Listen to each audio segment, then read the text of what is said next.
অন্তর্বর্তীকালীন সরকারের সংস্কৃতি বিষয়ক উপদেষ্টা মোস্তফা সরওয়ার ফারুকীর বিরুদ্ধে আর্থিক অনিয়মের অভিযোগ উঠেছে। বাংলা একাডেমির মহাপরিচালক জানিয়েছেন, কোনো রকম কাগজপত্র ছাড়াই বাংলাদেশ শিল্পকলা একাডেমি থেকে টাকা চাইতেন ফারুকী। এরকম অনৈতিক আবদার মেটাতে মোটেও রাজি ছিলেন না তিনি। এ কারণেই সৈয়দ জামিল আহমেদ স্বেচ্ছায় শিল্পকলা একাডেমির মহাপরিচালকের পদ ছাড়েন।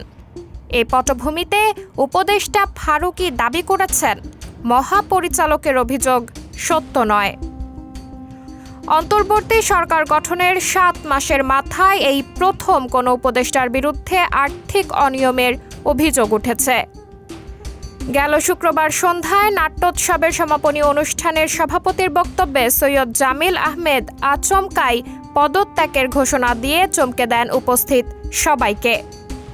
তিনি মঞ্চে থাকাকালে শিল্পকলার সচিব মোহাম্মদ ওয়ারেস হোসেনের কাছে পদত্যাগপত্র জমা দেন।